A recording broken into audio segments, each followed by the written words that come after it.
Assalamualaikum warahmatullahi wabarakatuh. Pada kesempatan kali ini kita akan belajar mengenai indeks harga dan inflasi.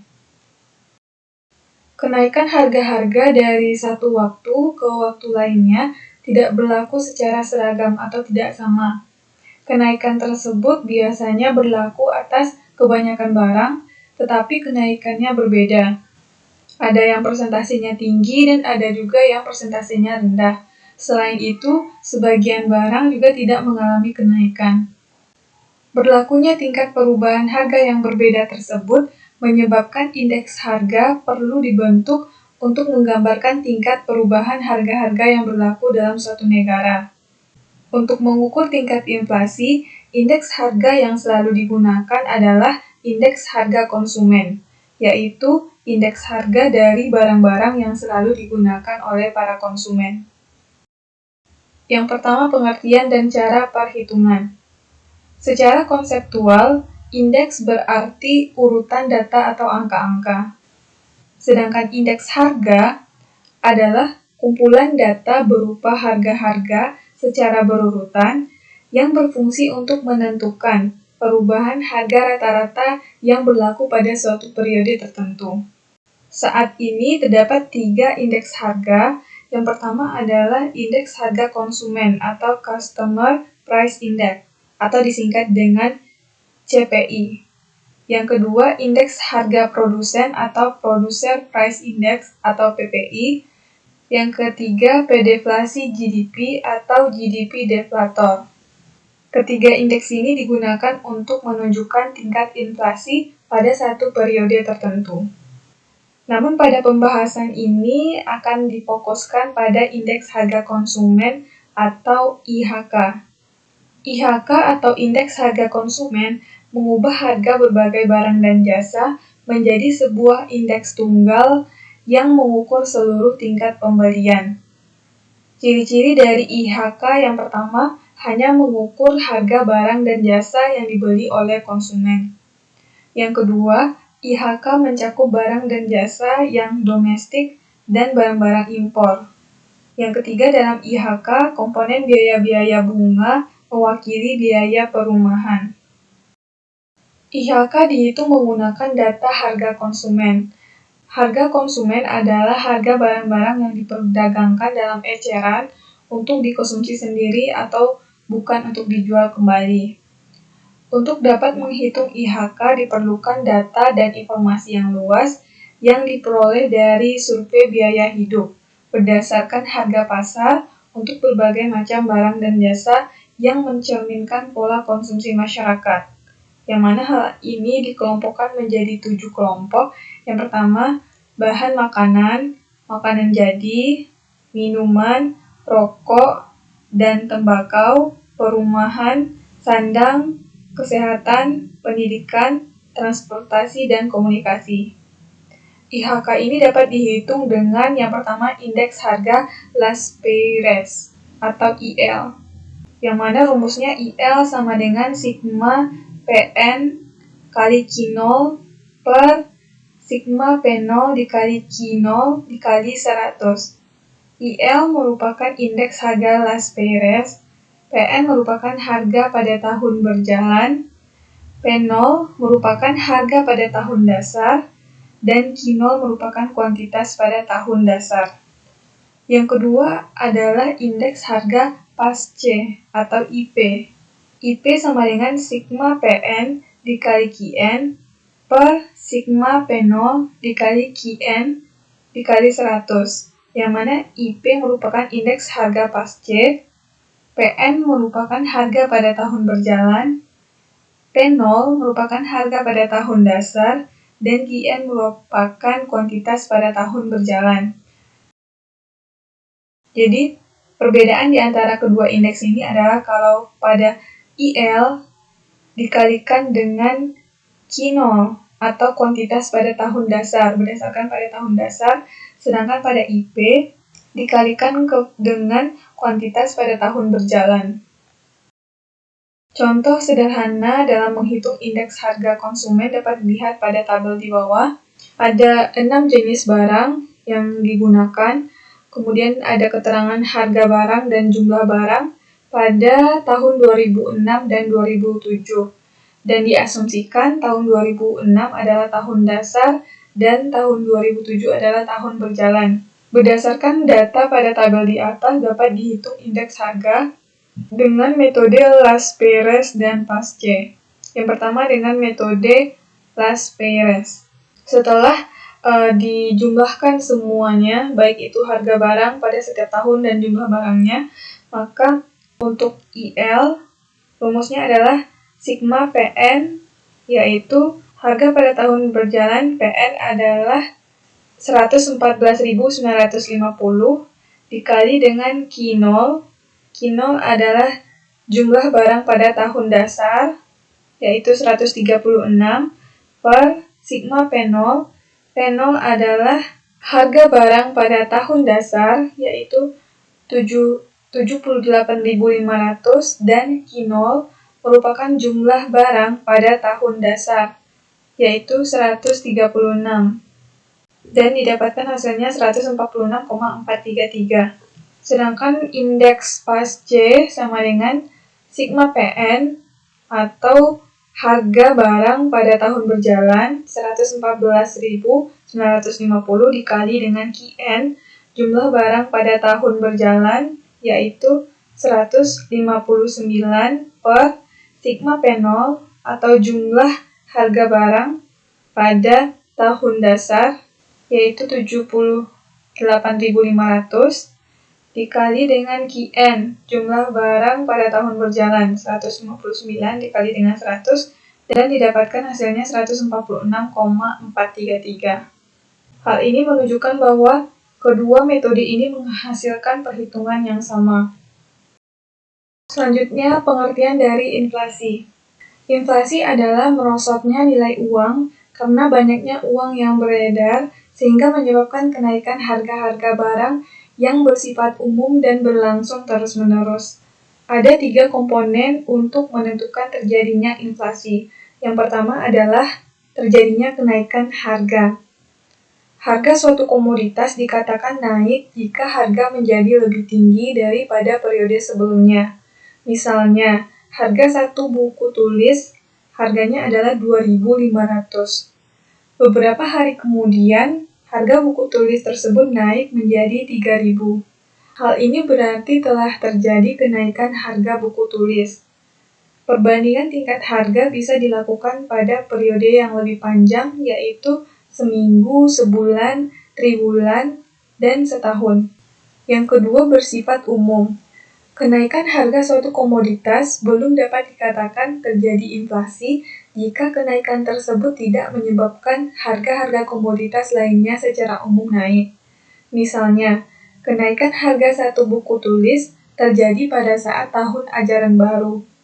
Tetapi apabila kenaikan harga buku tulis tersebut tidak menimbulkan kenaikan harga pada komoditas lain, maka artinya tidak terjadi inflasi. Yang ketiga, berlangsung terus-menerus. Kenaikan harga-harga yang bersifat umum, apabila terjadinya hanya sesaat, maka belum dikategorikan terjadi inflasi. Sehingga perhitungan inflasi dilakukan dalam rentang waktu minimal bulanan. Jika pemerintah melaporkan bahwa inflasi tahun ini sebesar 8% per tahun, berarti akumulasi inflasi adalah 8% per tahun. Inflasi triwulan rata-rata 2% yang didapatkan dari 8% dibagi dengan 4. Kenapa dibagi 4? Karena triwulan itu adalah 3 bulan. Jadi 12 bulan dibagi 3 bulan adalah 4, makanya 8% dibagi 4. Dan inflasi bulanan rata-rata adalah 0,66% yang didapatkan dari 8% dibagi dengan 12 bulan. Karena dalam satu tahun ada 12 bulan. Selanjutnya, faktor penyebab terjadinya inflasi. Yang pertama adalah kenaikan permintaan agregat atau demand pull inflation, yang menyatakan bahwa perubahan tingkat harga disebabkan oleh perubahan permintaan. Kenaikan dalam permintaan yang lebih besar dari penawaran akan menyebabkan kelebihan permintaan. Akibatnya terjadi peningkatan harga. Gambar tersebut menunjukkan perubahan D barang dari ADO ke AD1 dengan sejumlah S atau penawaran yang tetap pada AS0. Adanya kenaikan permintaan menyebabkan kenaikan tingkat P dari P0 ke P1. Kenaikan harga ini menunjukkan terjadinya inflasi. Yang kedua, kenaikan biaya produksi atau cost push inflation. Terjadi karena adanya kenaikan biaya produksi. Naiknya biaya produksi karena terjadi kenaikan harga faktor-faktor produksi. Misalnya, adanya tuntutan serikat pekerja untuk menaikkan upah dan perusahaan menerima tuntutan tersebut. Peningkatan upah pekerja mengakibatkan biaya produksi meningkat. Akibatnya, perusahaan membebankan kenaikan biaya produksi kepada konsumen melalui harga yang lebih tinggi. Hal ini bisa dilihat pada kurva 82, yang mana keseimbangan awal berada di titik E0. Apabila biaya produksi meningkat, akan menggeser kurva AS dari AS0 ke AS1, sementara Q-nya tetap. Akibatnya, jumlah produksi akan turun, namun harga barang meningkat dari P0 ke P1. Dengan demikian, inflasi akan terjadi. Selanjutnya adalah laju inflasi.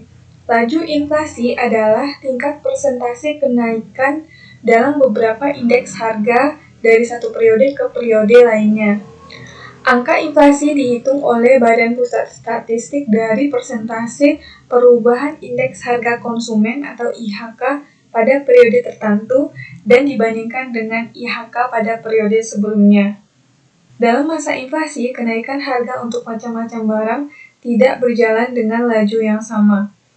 Ada 3 cara mengukur laju inflasi. Yang pertama, membandingkan rata-rata tahunan. Yang kedua, membandingkan bulan ini dengan bulan yang sama pada tahun lalu. Yang ketiga, membandingkan bulan ini dengan bulan yang lalu. Secara matematik, laju inflasi dapat dihitung dengan menggunakan rumus IHK periode ini dikurang dengan IHK periode sebelumnya per IHK periode sebelumnya dikali 100%. Selanjutnya adalah jenis-jenis inflasi. Yang pertama berdasarkan tingkat keparahannya. Inflasi terbagi atas 4. Yang pertama, inflasi rendah. Terjadi jika kenaikan harga berjalan sangat lambat dengan persentase kecil, yaitu di bawah 10% per tahun. Yang kedua, inflasi sedang. Jika persentase laju inflasinya sebesar 10% sampai 30% per tahun. Yang ketiga, inflasi tinggi, jika laju inflasinya berkisar 30% sampai 100% setahun. Dan yang keempat, hiperinflasi, jika laju inflasinya di atas 100% setahun. Apabila suatu negara mengalami hiperinflasi, maka masyarakat tidak lagi memiliki kepercayaan terhadap uang. Mereka lebih memilih menukarkannya dengan barang tertentu. Yang kedua, inflasi berdasarkan penyebabnya. Namun, inflasi berdasarkan jenis ini akan dibahas lebih lanjut pada subbab berikutnya, yaitu berdasarkan penyebabnya, inflasi terbagi atas demand pull inflation dan cost push inflation. Seperti juga ada dijelaskan sebelumnya. Kemudian yang C, inflasi berdasarkan asalnya, yaitu inflasi karena defisit APBN atau anggaran pendapatan dan belanja negara terjadi akibat adanya pertumbuhan jumlah uang yang beredar melebihi permintaan akan uang. Yang kedua, imported inflation, yaitu inflasi yang terjadi di suatu negara. Misalnya beberapa barang di luar negeri yang menjadi faktor produksi atau input dalam produksi di suatu negara, harganya meningkat, maka kenaikan harga tersebut mengakibatkan meningkatnya harga barang di negara tersebut. Selanjutnya, hubungan inflasi dan indeks harga konsumen. Data indeks harga konsumen dalam periode tertentu dapat digunakan untuk menghitung tingkat inflasi.